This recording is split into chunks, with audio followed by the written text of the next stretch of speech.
Hello guys, जय श्री कृष्णा, राधे राधे। स्वागत है आपका हमारे चैनल में। तो चलिए कहानी को शुरू करते हैं। आज की कहानी का शीर्षक है कुछ पैसों के लिए बेटे ने माँ को बेचना चाहा। जब एक बेटे ने चंद पैसों की खातिर अपनी माँ को बेचना चाहा तो उसकी पत्नी ने किया ऐसा काम कि पति के होश ठिकाने ला दिए। पिछले कुछ दिनों से चारपाई पर पड़े रामेश्वर जी की तबीयत आज कुछ ज्यादा ही खराब हो गई थी। उनकी ऐसी हालत देखकर उनकी पत्नी बिमला जी ने अपने बेटे को फोन लगाया और रूंधे हुए स्वर में बोली, बेटा तू तो अपने पिताजी की हालत के बारे में जानता है। अब तो उनकी हालत और भी ज्यादा बिगड़ने लगी है। बिस्तर पर पड़े पड़े तुझे याद करते रहते हैं, तुझसे मिलने को तरस रहे हैं। हो सके तो थोड़ा सा समय निकालकर अपने बाबूजी से मिलने आ जाओ। बहू और बिटिया को भी लेते आना। तो दूसरी ओर से आवाज आई, माँ मुझे अभी छुट्टी नहीं मिल पाएगी, बहुत काम है, इसलिए मेरा आना मुश्किल है। कुछ दिनों में समय निकालकर जरूर आऊंगा। बेटे का कोरा सा जवाब पाकर बिमला जी निराशा से भर उठी। शून्य में निहारते हुए उनकी आंखें भर आईं। उनका उदास चेहरा देखकर रामेश्वर जी के चेहरे पर भी निराशा के भाव उफान मारने लगे। उनकी आंखों से आंसू टपक कर उनके तकियों को भिगो गए। 70 वर्षीय रामेश्वर जी, जो कि कैंसर जैसी गंभीर बीमारी से पीड़ित हैं, बिस्तर पर पड़े हुए अपने जीवन के अंतिम दिनों को जैसे तैसे काट रहे थे। बिमला जी और रामेश्वर जी अपने बेटे और बहू से दूर अपने पुश्तैनी गांव में ही रहते हैं। उनका बेटा राहुल, जो कि शहर में नौकरी करता है, शादी के बाद से शहर में ही बस गया था, जहां वो अपनी पत्नी सीमा और 10 वर्षीय बेटी के साथ रहता है।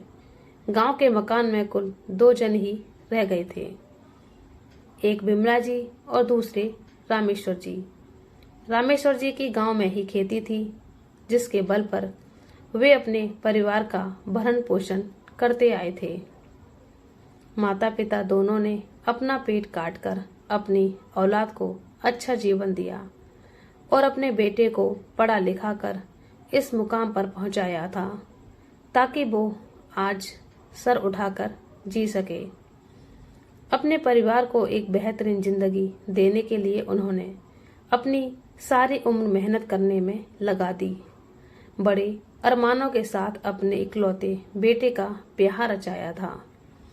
फिर उम्र के साथ साथ उनके शरीर की ताकत भी कम होने लगी, जिसके कारण वे अपने खेतों में काम करने से लाचार हो गए और अपनी जमीन को ठेके पर दे दिया। परंतु समय के साथ साथ उनकी हालत ज्यादा बिगड़ती गई तो पता चला कि वे इस गंभीर बीमारी से जूझ रहे हैं। बीमारी के इलाज में उनकी सारी बचत खत्म हो गई थी, यहाँ तक कि उनके खेत भी बिक गए थे। ले देकर पुश्तैनी मकान ही अब उनके पास बचा था। पहले उनका बेटा जमीन के ठेके से आने वाली रकम हासिल करने के लिए कम से कम साल में 2 बार तो आ जाया करता था, परंतु जब से उनकी जमीन बिकी तब से उसने अपने माता पिता के पास आना तो दूर, उन्हें फोन करना तक छोड़ दिया था। हालांकि उनकी बहू के दिल में उनके प्रति सहानुभूति थी और कभी कभार उनका हालचाल जानने के लिए फोन कर लिया करती थी। अक्सर बिमला जी अपने बेटे को फोन लगाकर उसे आने को कहती, परंतु हमेशा उसका एक ही जवाब होता कि मैं अभी व्यस्त हूँ। उम्र के इस पड़ाव पर आकर हालात ऐसे हो गए थे कि अब तो बेटे का चेहरा देखने को भी वे लोग तरस गए थे। आज जब शाम हुई तो अचानक रामेश्वर जी ने कहा, बिमला जी मन बहुत मचल सा रहा है। ऐसा कहते हुए उनकी सांसों की गति तेज होने लगी। ये सुनकर बिमला जी घबरा गईं और तुरंत अपने पति के लिए रसोई में से नींबू पानी बनाकर ले आई, लेकिन आकर देखा तो रामेश्वर जी बेसुध हालत में पड़े हुए थे। हाथ पांव में जैसे जान ही नहीं थी। उनकी आंखें पथरा गई थी और मुंह खुला का खुला था, और उसी समय उनकी गर्दन एक तरफ लुढ़क गई। बिमला जी को समझते देर ना लगी कि उनके पति रामेश्वर जी उन्हें हमेशा के लिए छोड़कर जा चुके थे। बिमला जी की तो जैसे दुनिया ही उजड़ गई। वे घुटनों के बल बैठ गईं और फूट फूट कर रोने लगी। आखिर रामेश्वर जी के अलावा उनका अपना था ही कौन। बेटे को तो अपने पिता के अंतिम संस्कार तक में आने का भी समय नहीं था। शाम तक इंतजार करते करते जब सभी रिश्तेदार और गांव वाले थक गए तो रामेश्वर जी को अंतिम संस्कार लिए शमशान लेकर जाया गया, और वहीं पर उनका बेटा राहुल आनन फानन में वहां पहुंचा और अपने पिता के मृत शरीर को मुखाग्नि दी। अभी 2 ही दिन बीते थे कि राहुल अपनी माँ के पास आकर बोला, मेरे ऑफिस में बहुत जरूरी काम है। उस दिन भी मैं बड़ी मुश्किल से छुट्टी लेकर आया था। जो होना था सो हो गया, उसे तो बदला नहीं जा सकता ना। लेकिन मेरा काम बहुत जरूरी है, इसलिए अब मुझे जाना होगा। बिमला जी गुमसुम सी बैठी हुई थी। उन्होंने ना तो अपने बेटे को जाने के लिए कहा और ना ही उसे रोकने के लिए कहा। बस एकटक शून्य में ही निहारती जा रही थी। परंतु गांव वाले और रिश्तेदार जो वहां पर इकट्ठे हुए थे, उन्हें उसकी बातें सुनकर बड़ी हैरानी हुई। वे बोले, माना कि तुम अपनी जिंदगी में बहुत व्यस्त हो, परंतु माँ बाप के क्रियाक्रम का फल तो किस्मत वालों को ही मिलता है। माँ बाप ने तो अपना कर्तव्य निभाया है, अब तुम्हें भी अपना फर्ज निभाना चाहिए। उनके जोर देने पर राहुल को वहीं पर रुकना पड़ा। अपने पिता की तेरहवीं करने के बाद जब वो वहां से वापस शहर के लिए निकलने लगा, तभी उसे गांव के सरपंच ने रोक कर कहा, बेटा, तुम्हारी बूढ़ी माँ की केवल तुम ही एक सहारा हो। तुम लोगों के अलावा अब उनका कोई भी नहीं है। तुम भी उसे इस हालत में यहाँ छोड़कर चले जाओगे तो उन्हें कौन संभालेगा। ऐसा करो, तुम अपनी माँ को भी अपने साथ ले जाओ। तुम लोगों के साथ रहेंगी तो कम से कम उनका समय तो कट ही जाएगा। यहाँ अकेले तो घर भी उन्हें काटने को दौड़ेगा। गांव के सरपंच की बात बिमला जी की बहू सीमा को भी अच्छी लगी, परंतु वो अपने पति के स्वभाव को जानती थी, जिस कारण कुछ कह भी नहीं पाती थी। सरपंच की बात सुनकर राहुल बोला, लेकिन गांव की आबो हवा माँ के लिए ज़्यादा अच्छी है। फिर शहर में मेरा घर इतना बड़ा नहीं है कि मैं माँ को भी अपने साथ रख पाऊँ। तभी सरपंच बोले, बेटा, तुम शायद नहीं जानते कि तुम्हारी माँ ने अपने जीवन में क्या खो दिया है। तुम्हारे बाबूजी इस उम्र में भी तुम्हारी माँ का पूरा ख्याल रखते थे। अब जब इस उम्र में उन्हें तुम्हारी सबसे ज़्यादा ज़रूरत है तो तुम अपनी माँ को साथ नहीं ले जाना चाहते। ठीक है, यदि तुम्हें अपनी माँ को अपने साथ रखने से ऐतराज है तो यहाँ ग्राम पंचायत उनकी देखभाल कर लेगी, लेकिन फिर उसके बाद मैं तुम्हें तुम्हारे पिता के पुश्तैनी मकान को छूने तक नहीं दूंगा। सरपंच के बात सुनकर राहुल घबरा गया और अपनी माँ को अपने साथ ले जाने के लिए राजी हो गया। बिमला जी एक बहुत बड़ी मानसिक पीड़ा से गुजर रही थी, इसलिए उनकी बहू उनकी देखभाल करना चाहती थी, लेकिन उनके बेटे को इस बात से कोई मतलब नहीं था। वो तो केवल सरपंच द्वारा जोर दिए जाने पर अपनी माँ को अपने साथ ले जाने के लिए राजी हो गया था। राहुल अव्वल दर्जे का मतलबी और लालची इंसान था, जो रिश्तों में भी अपना मतलब और स्वार्थ ढूंढा करता था। उसकी यही बात उसकी पत्नी सीमा को बिल्कुल पसंद नहीं थी। गांव वालों द्वारा जोर दिए जाने पर वह जैसे तैसे अपनी माँ को अपने घर में ले आया, लेकिन कुछ ही दिनों में उसकी माँ उसकी आंखों में कांटे की तरह खटकने लगी थी, जबकि उसकी पत्नी उसके बिल्कुल विपरीत थी। वो एक दयालु हृदय की स्त्री थी, जो अपनी सासू माँ के दुख को भली भांति समझती थी। क्योंकि वह खुद भी एक औरत थी, तो वो जानती थी कि यदि किसी औरत का सहारा उसका सुहाग उजड़ जाए तो उस पर क्या बीतेगी, और वो भी ऐसी हालत में जब वो इंसान उसका इकलौता सहारा हो। परंतु वो अच्छी तरह से जानती थी कि उसका पति कितना लालची व्यक्ति है और पैसों के लिए किस हद तक जा सकता है। इसलिए वह चुप रहने पर भी मजबूर थी, परंतु अपनी सासू माँ का पूरा ख्याल रखती थी। बिमला जी को बेटे के पास आए हुए पूरा 1 महीना हो चुका था, और जब राहुल ने पूरे महीने के खर्चे का हिसाब लगाया तो उसके होश उड़ गए। बिजली के बिल को लेकर चिल्लाता हुआ आया और बोला, सीमा, आखिर तुम पूरा दिन करती ही क्या हो? घर में अगर एक एसी लगवाया है तो क्या सारा दिन उसकी हवा ही खाती रहती हो, जो कि इतना बिल आया है? और राशन पर भी कितना खर्च होने लगा है, पूरे 2000 ज्यादा खर्च हुए हैं इस बार। तभी सीमा बोली, इतनी जोर जोर से क्यों चिल्ला रहे हो?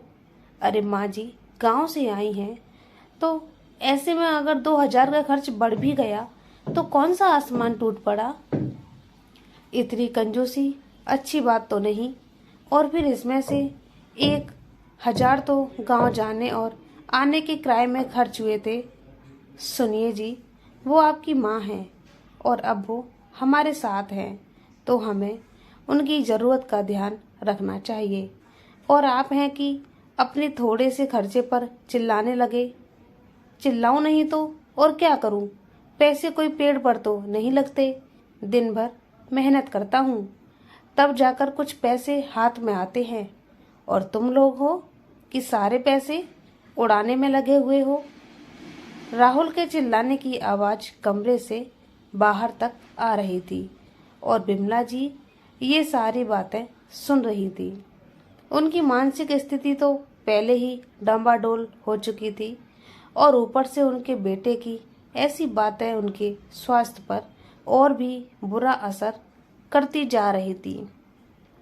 बढ़ते खर्चों को लेकर सीमा से झगड़ा करना राहुल का रोज का काम हो गया था, जिसका परिणाम ये हुआ कि बिमला जी की तबीयत दिन प्रतिदिन बिगड़ती जा रही थी। यूं तो सीमा अपनी सास का पूरा ध्यान रख रही थी, परंतु राहुल को अपनी माँ से जैसे कोई मतलब नहीं था। उसे तो केवल और केवल अपने पैसों की ही पड़ी थी। अपनी सासू माँ की बिगड़ती तबीयत को देखते हुए एक दिन सीमा ने अपने पति राहुल से कहा कि माँ जी को किसी अच्छे डॉक्टर के पास दिखा लाओ। मन महसूस कर राहुल अपनी माँ को डॉक्टर के पास ले गया, और जब दवाई दिलवा कर घर वापस पहुंचा तो दवाइयों को मेज पर पटकते हुए गुस्से में चिल्लाने लगा, सीमा, कहाँ हो तुम? बस अब बहुत हो गया। मैं इससे ज़्यादा माँ को अपने पास नहीं रख सकता। इन्हें झेलना और इनके खर्चे उठाना अब मेरे बस की बात नहीं है, इसलिए मैं इन्हें छोड़ने जा रहा हूँ। राहुल का इतना कहने की देर थी कि सीमा अपने कमरे से दौड़ी दौड़ी बाहर आई और आश्चर्यचकित होते हुए बोली, छोड़कर आ रहे हैं? क्या मतलब हुआ? कहाँ छोड़कर आएंगे और किसके पास? सीमा, मुझे वो सब नहीं मालूम, बस मैं इतना जानता हूँ कि अब मुझसे और बर्दाश्त नहीं हो सकता। अरे, हर चीज़ की एक हद होती है। क्या तुम्हें मालूम भी है कि माँ की दवाइयाँ कितनी महंगी आई हैं। अरे इतने में तो हमारा पूरे महीने का खर्चा निकल जाए। ऐसे ही खर्च करता रहा तो मैं तो सड़क पर आ जाऊंगा। अरे खाने तक के लाले पड़ जाएंगे। इससे अच्छा है कि माँ को कहीं छोड़ आता हूँ। इस पर सीमा ने गुस्से से कहा, ये कैसी बातें कर रहे हैं आप? वो आपकी माँ है और आप उन्हें सड़क पर छोड़ना चाहते हैं? ऐसा सोच भी कैसे सकते हैं आप? और मैं ऐसा बिल्कुल भी नहीं होने दूंगी, समझे आप? अपनी पत्नी की ऊंची आवाज सुनकर राहुल हैरान खड़ा रह गया, क्योंकि ये पहली बार था जब उसकी पत्नी ने उससे इतनी ऊंची आवाज में बात की थी। परंतु उसके तुरंत बाद ही सीमा ने बात को संभालते हुए प्यार से अपने पति को कहा, देखिए, मैं जानती हूँ कि आजकल महंगाई बहुत बढ़ गई है, लेकिन इसका मतलब ये तो नहीं कि हम अपनी जिम्मेदारी से पीछे हट जाएं। वो आपकी माँ है, जिसने आपको जन्म दिया है, जिसने बचपन में आपको उंगली पकड़कर चलना सिखाया, पाल पोस कर बड़ा किया, और अब जब वह बूढ़ी हो चुकी हैं तो उनकी ममता का कर्ज आप इस तरह अदा करेंगे? आप उनके बेटे हैं तो उनकी जिम्मेदारी भी सिर्फ आपकी है, किसी और की नहीं। परंतु सीमा की कही गई बात का उसके पति राहुल पर बिल्कुल भी असर नहीं पड़ा। वो अब भी अपनी माँ को खुद से दूर करना चाहता था, परंतु उसे कोई तरकीब नहीं सूझ रही थी कि आखिर वो ऐसा क्या करे जिससे उसे अपनी माँ से हमेशा हमेशा के लिए छुटकारा मिल जाए। क्योंकि वो इतना तो समझ ही चुका था कि सीमा के होते हुए ऐसा करना कोई आसान काम नहीं है। अब वो सही समय का इंतजार करने लगा। एक बार जब वो अपनी माँ को दवाई दिलवाने के लिए अस्पताल लेकर गया और अपनी बारी का इंतजार करते हुए डॉक्टर के कैबिन में बैठा था, तो वहाँ उसे एक व्यक्ति दिखा जो बहुत ज़्यादा परेशान था। दरअसल उसकी माँ की दोनों किडनियाँ खराब हो चुकी थीं, जिस कारण उन्हें किडनी ट्रांसप्लांट करवाने के लिए एक डोनर की ज़रूरत थी। परंतु उन्हें एक परफेक्ट डोनर नहीं मिल पा रहा था और उनके पास कुछ ही दिनों का समय था। डॉक्टर और उस व्यक्ति की सारी बातें राहुल सुन रहा था। राहुल ये देखकर हैरान था कि वो आदमी अपनी माँ के लिए लाखों रुपए भी देने को तैयार था, ताकि कोई उसकी माँ को किडनी देने के लिए तैयार हो। लेकिन कहते हैं ना, विनाश काले विपरीत बुद्धि। जैसे ही ये बात राहुल को पता चली तो उसके खुराफाती दिमाग में एक बहुत ही घटिया तरकीब आ गई। उसने जाकर डॉक्टर से बात की और कहा कि उसके पास एक डोनर है।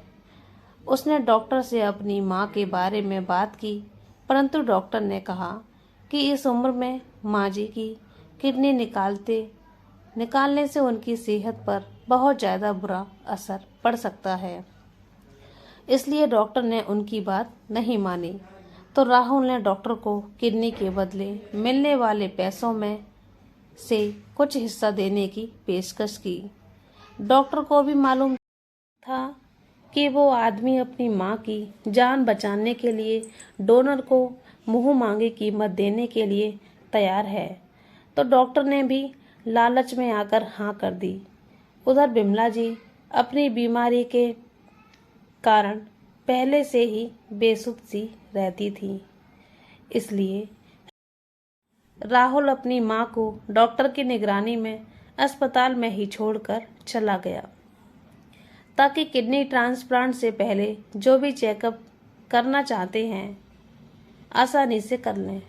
क्योंकि डॉक्टर ने भी कहा था कि हम ऐसे ही किसी की किडनी निकालकर किसी दूसरे ट्रांसप्लांट नहीं कर सकते, उसके लिए बहुत से चेकअप करने होते हैं और अब सारी रिपोर्ट देख ली जाएगी, तभी पता चल पाएगा कि वो सही डोनर है भी या नहीं।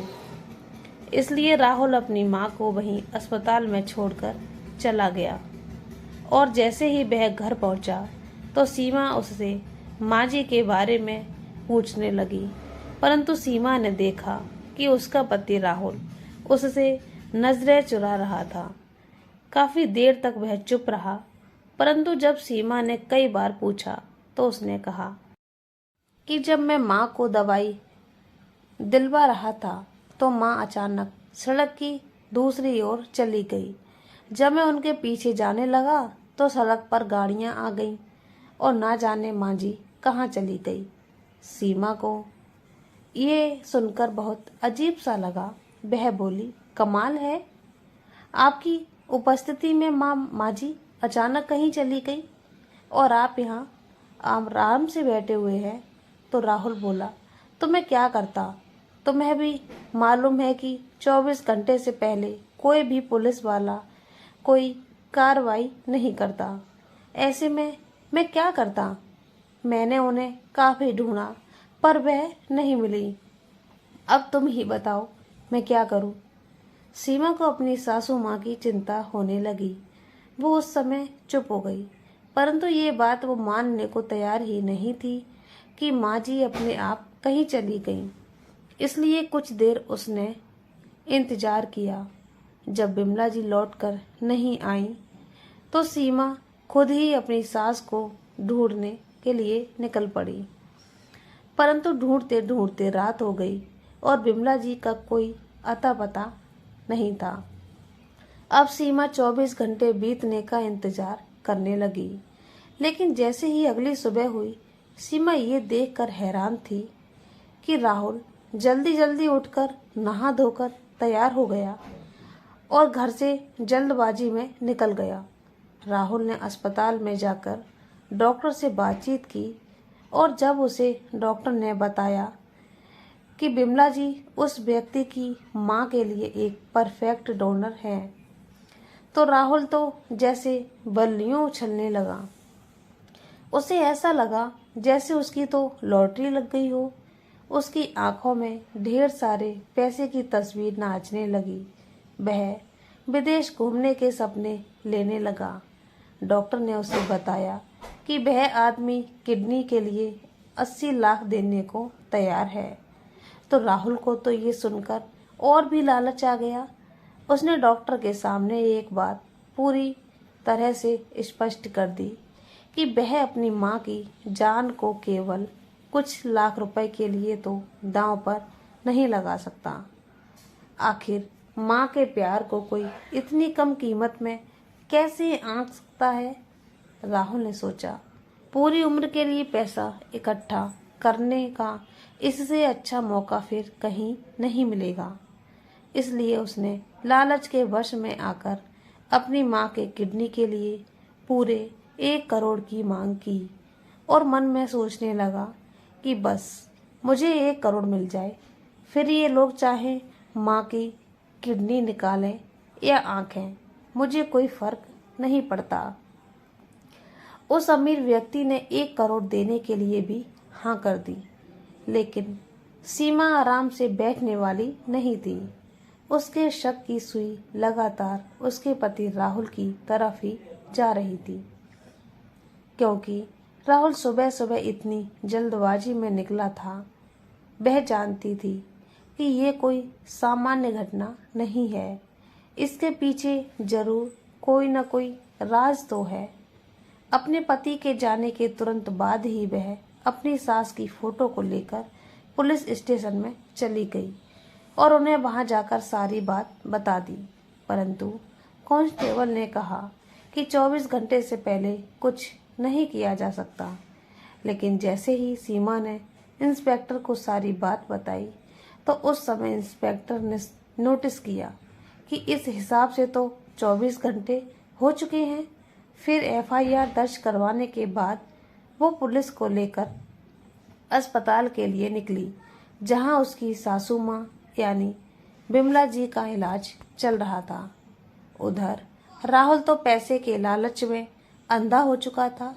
उसके मन में केवल यही विचार चल रहा था कि एक बार ढेर सारा पैसा मिल जाए तो यहाँ से कहीं दूर चला जाऊंगा और सीमा को भी कोई न कोई झूठ बोल दूंगा। बिमला जी कल से ही नशे की हालत में थी, क्योंकि उन्हें नशीला इंजेक्शन दे दिया गया था ताकि वो इस बात का विरोध ना करें। अब उन्हें ऑपरेशन थिएटर में ले जाया जा रहा था कि तभी अस्पताल में सीमा कुछ पुलिस वालों के साथ पहुंची और फिर वहां गई जहां उसकी सासू माँ की दवाई मिलती थी। लेकिन वहां पर कोई नहीं था, डॉक्टर भी छुट्टी पर था। सीमा ने वहीं बैठी हुई एक नर्स से डॉक्टर के बारे में पता किया तो नर्स ने बताया कि डॉक्टर तो कई दिनों से छुट्टी पर हैं। फिर सीमा ने अपनी सास का फोटो दिखाकर नर्स से उसके बारे में पूछा तो नर्स बोली, जी हाँ, ये औरत तो कल यहाँ दवाई लेने के लिए आई थी। उनके साथ एक आदमी भी था। वो कुछ देर यहाँ रुके थे, परंतु वो आदमी फिर दूसरे डॉक्टर से मिलने के लिए चला गया था। लेकिन उसके बाद मुझे नहीं मालूम कि वो आदमी और औरत कहाँ गई, क्योंकि मेरी छुट्टी का समय हो गया था। मेरी जगह जिस नर्स की ड्यूटी थी, शायद वो इस बारे में आपको बता पाए। सीमा ने दूसरे डॉक्टर के बारे में पूछा और उनसे मिलने गई। वहां जाकर देखा कि डॉक्टर नहीं था। रिसेप्शन पर पता किया तो मालूम पड़ा कि डॉक्टर तो किडनी ट्रांसप्लांट करने के लिए अपनी टीम के साथ ऑपरेशन थिएटर में गए हैं। सीमा को किसी अनहोनी का अंदेशा तो पहले से ही था। बिना कुछ सोचे समझे वो ऑपरेशन थिएटर की तरफ दौड़ पड़ी। वहां पहुंचकर देखा कि बाहर कुर्सी पर एक आदमी बैठा हुआ था जो कि बहुत परेशान सा लग रहा था, और वहीं बाहर एक और नर्स खड़ी थी। सीमा ने जैसे ही उस नर्स को अपनी सासू माँ की फोटो दिखाई तो उस आदमी की नज़र भी उस फोटो की तरफ पड़ी तो वह आदमी चौंक गया और बौखलाए हुए ऑपरेशन थिएटर की ओर देखने लगा। दरअसल वो आदमी उस औरत का छोटा बेटा था जिसे बिमला जी की किडनी लगाई जा रही थी। सीमा का शक अब और भी पक्का हो चुका था। वो दौड़ती हुई ऑपरेशन थिएटर की तरफ गई और दरवाजा पीटना शुरू कर दिया।